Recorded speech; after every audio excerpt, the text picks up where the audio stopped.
welcome into a new episode of the Leaderboard here on WTOL 11+. I'm Noelle Blumel. I'm Dan Cummins in for Tyler Seigerman this week. This week, we're talking playoff action. From the pitch to the hardwood and gridiron, we're covering all the bases this week. Let's take a look at the rundown. Stepping in to save the day, we'll tell you about a backup goalie who was called into emergency action. Came up big. This is we take you inside a pair of clutch boys soccer wins. Not to be left out, meet our athlete of the week who's leading the Anthony Wayne girls soccer team. Plus, a coach leaving his legacy before he retires, and a pair of volleyball teams bringing home some hardware. A local star commits to college. Chasing the game, our poll and parent shout out of the week, plus more. Let's dive in. We begin tonight on the pitch, where Ottawa Hills and Maumee Valley battle to one of the best soccer games we've ever seen. On Sunday, the two TAC rivals squared off for a Division V regional championship. And not only did the Green Bears net revenge, but check out how they did it. Second half, late stages of the game, it's tied 2-2 when the Hawks are on the attack and draw a penalty kick after the goalie trips the ball handler. That means he has to leave after earning a yellow card. So backup goalkeeper Jack Polinich steps in, who has only played 4 minutes all season. And with their season on the line, what does he do? Blocks the shot and saves the game. But wait for the reaction. Our Tyler Seigerman pans over to his dad, who you see in the white right there, jumping up and down with excitement. And honestly, who can blame him? What a great moment there. And then, of course, as he gets subbed back out, celebrates with teammates. And that save proved to be pivotal because Ottawa Hills would score minutes later and eventually advance. Here's Jack on that play after the game. I don't think I've had more butterflies in my life. I mean, I still don't really have many words. I called on Jesus, gave me some clarity before that shot, and it went well. I don't know. I think between my guys back there helping me out, giving me that leg up in practice, and my natural instinct to just get that ball out of there, I think that combined for a nice result. That's really just a storybook ending to this regional tournament. Less than 6 minutes to go in regulation. Savio Diger with the ball. The cross goes off the post, but Archie Talbot with the rebound and game winner. Ottawa Hills wins a thriller 3-2 and advances to the state semifinals next week. They'll play Central Christian. Dan, what a game there. I know we've been talking about the only thing pretty much we've been covering for sports recently is these soccer playoffs, but it makes it worthwhile when you see a pivotal moment like that. Yeah, if you don't have a goalie, you really can't compete. That's the funny thing with soccer. It just takes one goal to win, and who knows where that's going to happen. But the focal point is always the goalie, and especially given when we get in playoffs. I mean, it can go penalty kicks, yeah. And man, that's the heat of the moment right there when the whole game is going to pivot on how you could react. And especially with your season on the line, it gives the bench an opportunity to rise up, as he clearly did, and just shows the depth and the importance of all coming together for the common goal, which was to advance, and here they are. So cool moment for him. How about that? Yeah. All right, one of the top teams in our area, Perrysburg boys, now playing the D1 regional final over Twinsburg High School near Cleveland. Yellow Jackets had to get through St. Ignatius, who's won the last 6 state titles. Now, Perrysburg put up about as good of a fight as you can against a juggernaut like St. Francis. Wildcats, though, ended up scoring in the 23rd minute. Turned out the only goal of the game. Yellow Jackets lose the regional final 1-0. Their historic season comes to an end. Take away a lot of what these seniors have put in for probably quite some time. Had a lot of these guys since they were 8, 9 years old, man. Just the effort they put in, no one stopped, man. Just never give up was our mentality. We thought we had a chance this year, and as we saw today, we did. Just fantastic effort by this team. Now moving to the hardwood for some volleyball action. Anthony Wayne taking on Big Walnut in the D2 regional final. First set point, Addie O'Shea back to serve. She's going to send it when she gets back on the line. Right in a second, when you see there, on a one-way trip to the floor, a service ace to win the first set. Second set point, these two are going back and forth. It's Charlie Gardner who taps it over, falls to the floor before anyone can get it, and the Generals take set 2. Finally, match point, Leah Pike is going to set up Elena Carlson. She swings and gets the kill, and they eventually go on to win in 3 straight sets. It feels great. I think we planned on being back here same time, same place as we did last year. So, yeah, hyper-focused on getting to this point at this point in the season. I think I did pretty well in certain areas. I struggled, but my team was there to lift me up, and they didn't struggle in their parts of the game, which really helps. The Generals are now in the state semis in back-to-back years. Staying in volleyball, St. Ursula going for the Division III regional title, but have to get through a tough Archbishop Hoban team to do so. Hoban able to take the first 2 sets, but the Arrows were able to keep it competitive, and they had a great crowd there to watch them, as you see here. Little fans getting hype. Ellie Pancision is going to set it up for Emma Dudley, and she goes high cross court for this one as that ball meets the floor for a kill. Later, Pancision again with the quick set here to the middle. This time it's Molly Malone who slams it straight to the floor for another SUA kill. And they say if it ain't broke, don't fix it. So here's another set to the middle, but this time it's going to be Holly Ann Zikovic who shows off her arm power and sends it off a defender for a kill. Finally, Arrows still down but not giving up. Set is to Malone again, but this time she sends it over with a tip. That drops perfectly in the middle for a point, but it unfortunately would not be enough as St. Ursula would fall short in 3 straight sets and claim the Division III regional runner-up title. I mean, I thought they passed really well. Volleyball, as we always talk about, it comes down to serve and pass, and I thought they beat us in that regard today. And when you have that many arms that are big and they're in system, it's really tough. And all the credit to them. I thought they came out with an energy, and it was all. I mean, they truly won that, and they deserve to win that one. Putting volleyball in Northwest Ohio back on the map. It's been a really long time since I think 2016 was the last time a team had made the Final Four. Then 2 years ago we made it. And then last year, obviously, Anthony Wayne and us both made it. Their legacy is they put volleyball in Northwest Ohio back on the map in the state scale. It means a lot to me and to our team, obviously, just knowing that we did it together. Obviously, coming to this game, we knew that St. Ursula was a great team, so just knowing that we got the win and coming out on top tonight and we're going to continue our season means a lot. She's making school history and keeping Anthony Wayne's playoff run alive. See why Lila Simon is our Athlete of the Week coming up on the Leaderboard. The Anthony Wayne girls soccer team is having a special season, and senior forward Lila Simon is a big part of it. Not only did she send her team to the regional championship, but made school history in the process. When the lights were brightest, Anthony Wayne senior Lila Simon delivered, scoring both goals in a 2-1 win to send the Generals to the regional final. Yeah, she just has such a special nose for goal. Just a special finish from a really great kid. But those goals meant more than just a win. They also made Lila the most prolific scorer in school history, breaking the single-season goals record with her 27th of the year. It means a lot to me and to our team, obviously, just knowing that we did it together. Obviously, coming to this game, we knew that St. Ursula was a great team, so just knowing that we got the win and coming out on top tonight and we get to continue our season means a lot. Lila is one of 7 seniors leading a group that's been together for years, something head coach Lori Williams says has made the team unlike any other. She's really funny. She is somebody that the kids just rally around and they love her. These kids just love each other. They just wanted to play like crazy for the 7 seniors. They're not ready for them to go. They genuinely love each other. Our staff loves them. There's just such a special bond in our program with this group. 1, 2, 3, General! That family bond will be key this weekend as Anthony Wayne faces a tough Avon team in the regional final. But Lila says she's been preparing for moments like these for a while. When I was a freshman on varsity, just learning from the seniors, knowing what I had to do when I got to getting older to being a senior. Now, I know my role on the team. With her name now in the record books, Lila and the Generals are chasing something even bigger, a shot at a state title. They are one of the most competitive groups I've ever seen, and Lila's kind of one of the big ringleaders of that. She just has a different gear in the postseason.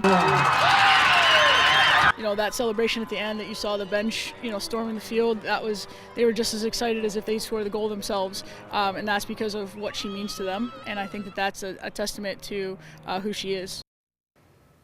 Dan, you gotta love it. You can have all the talent in the world, but to have a special bond and set the culture of a team in that way, as you clearly see the Generals do, as Coach Lori Williams said, they're just as excited for her to get that goal for the team as if they scored it themselves. Really helps propel you, I think, in the postseason. Well, Lori Williams has a great tradition going at her program. She's been there for a long time. Yeah. So in all the years I covered sports, the parochial schools would dominate a lot of sports like soccer and softball and some of those.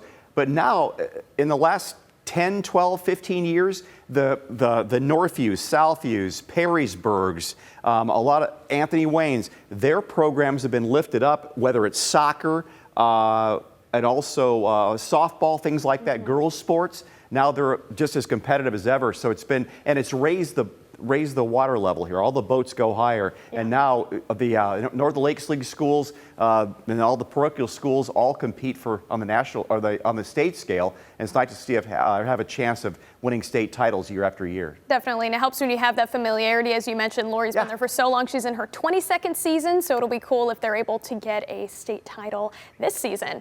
Well, speaking of Lila and her Generals, Anthony Wayne girls soccer took on Avon in the D2 regional final, as we just mentioned. Avon scored first in the 20th minute, but with 30 seconds left in the half, who else but Lila Simon would get her ankle grabbed by the Eagles goalie, and the Generals would get a penalty kick. Right there, Simon loads up, she's gonna fire, and there she goes and nails it. And just like that, we're tied at 1 at the half. Avon would go ahead with 11 minutes left in the second half, but a few minutes later, ball is loose, goalie is out of place, and Kelsey Borchert is there to tap it in, and we're tied at 2. Neither team would score again in regulation, so we head into overtime. And a few minutes into OT, Anthony Wayne on the move, Lydia Smucker with the cross brings the goalie out of position, and Eleanor Chirolis with the wide open shot at the goal, and Anthony Wayne wins a thriller 3-2 in overtime for the regional title. All I imagine is working my hardest, giving it all for my team and my seniors, really. Yeah. I'm just so proud. We talk all the time about everybody's got a big role on the team, and to see Kelsey run through the goal to get the second one, and then Ellie on the backside to get the game winner in overtime, it's so amazing when you see kids believe in what you're kind of talking to them about, and it was exemplified today.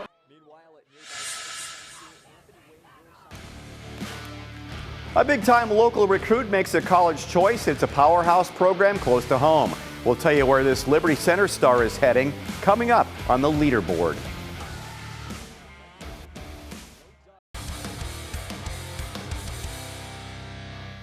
It's the end of an era for Perrysburg girls soccer and for the coach who helped shape it. After 17 seasons and more than 200 wins, head coach Jorge Diaz is reflecting on a career defined by passion, tradition, and player development. We sat down with him to talk about what's made his program so successful and the special senior class that's helped close out his remarkable run on this week's Chasing the Game.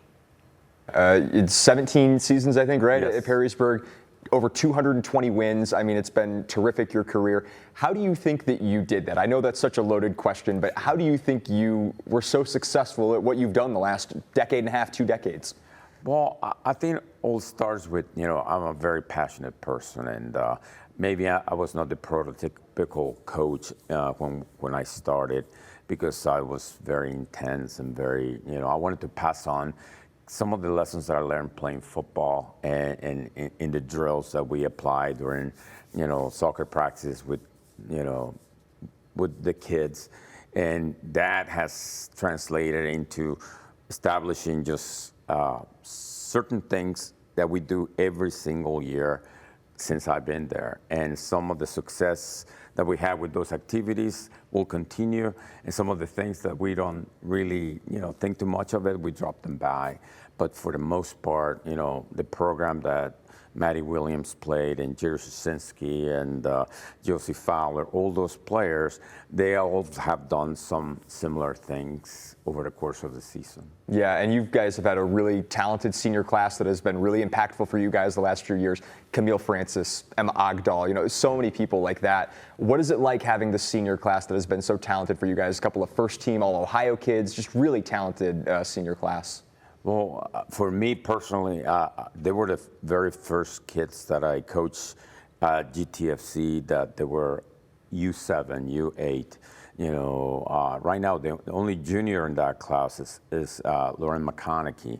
She was, phenomenal. Then Camille progressed into a wonderful player. Sophie Mitchell, Emma Ochdal, so all those kids, right now, finish as senior. I think that's another reason why I say, hey, maybe this is try to finish up with a bang, I guess, if you want to call it that way. No, it feels like you said, you've raised these kids basically since they were, 7, 8 years old and watched them kind of grow up. And that's got to be emotional as a coach too. I mean, I'm sure you've seen plenty of people grown up, but to see this class specifically and how good they were and see them develop from when they were so young to now they're, realizing their dreams, as, like I said, first team All-State, getting to a state final, your state Final Four, those sort of things. It's got to be great as a coach. And like you said, it's sort of this kind of, end of a generation now. Sure. when they kind of graduate.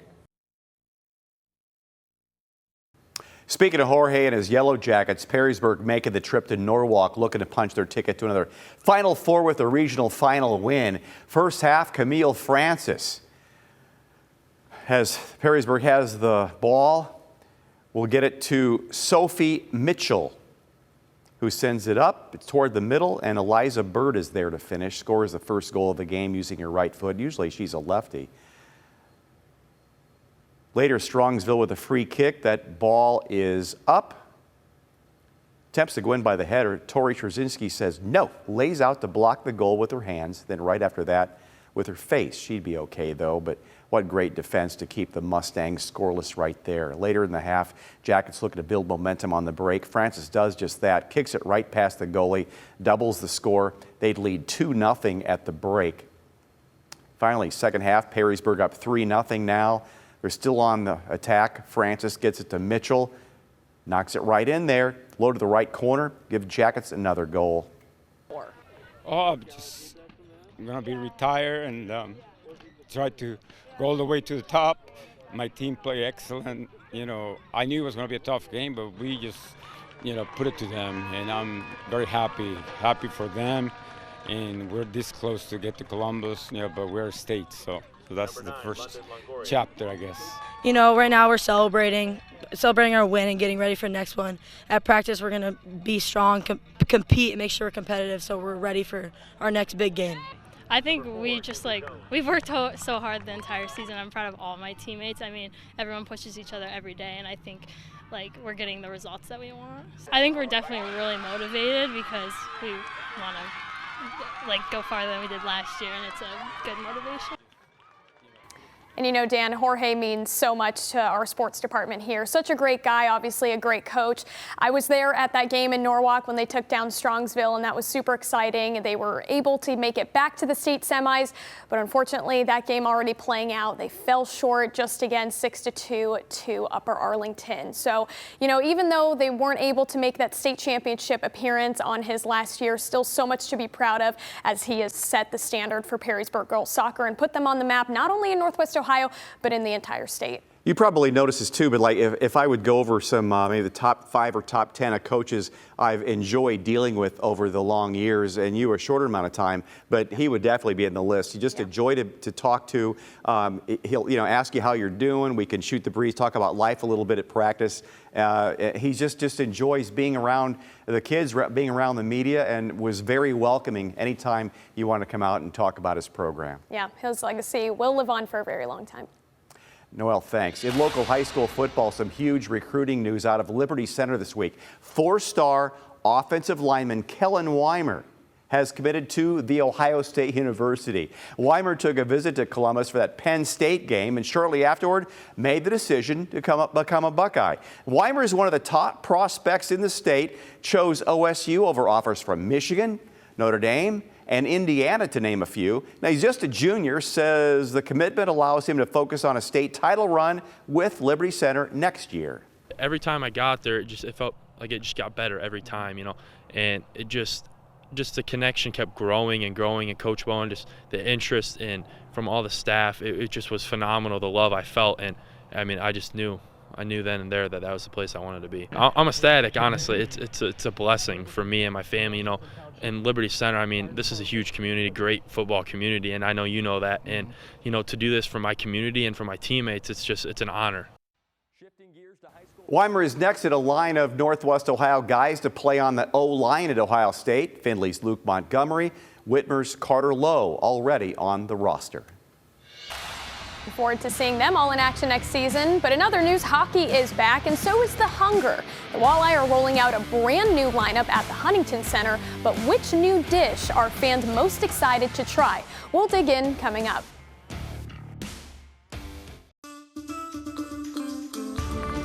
Well, now it is time for our WTOL 11 Leaderboard Poll of the Week. Last week, we asked you, fall is here, temps and tee times are dropping. So do you still play golf in the fall? Do you play golf in the fall? Your choices were, yeah, best time of the year to play. No, it's too cold. Yep, that's our me. Answer, yeah. Or no, football takes over. That's me. Results are in.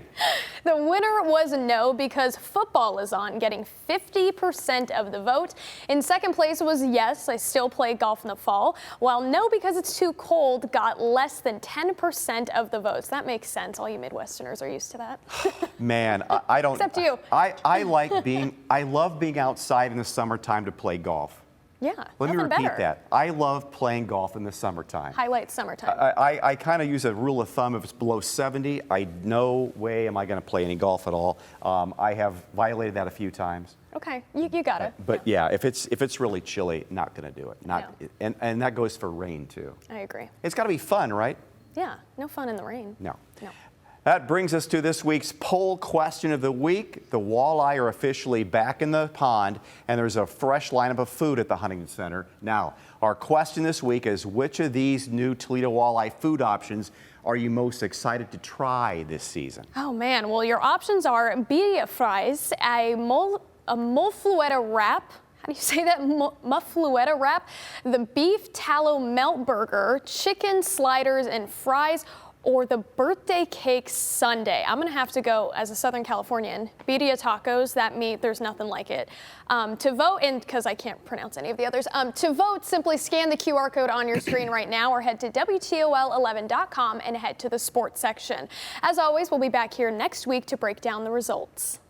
Finally, it's time for our Parent Athlete Shout Out of the Week. Now, this week's Leaderboard Parent Shout Out goes to the brick wall, Danny Barnes. Danny's just 10 years old, but he's already making a name for himself between the posts as a goalie for the Toledo Celtics. Check this out. Danny's been playing soccer since he was just 3 years old. He once dreamed of being a striker, but his coaches saw something special, and he's embraced his role as a goalkeeper ever since. His dad even built a net in the backyard so he can keep practicing.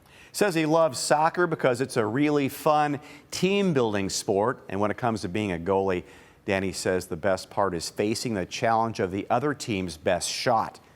Keep it up, Danny. We're cheering you on. That's so cool to see his dad put the net in the backyard. It reminds me of playing sports with my dad. When I played softball growing up, he actually cemented a pitching mound, or at least a circle, in there when I was a little pitcher as a little tyke, and we would practice all the time. You have to be quick as a cat to do that. I'm quick as an armadillo. Armadillo, yeah. really? Actually, I've never played soccer in my life. Yeah. Well, you know, it's funny. I did when I was 4. Sure. And I'd always wave my hand for them to take me out because my endurance was never there. So volleyball it was. Well, if you have no endurance, I guess you could be in goal. Yeah, that's true.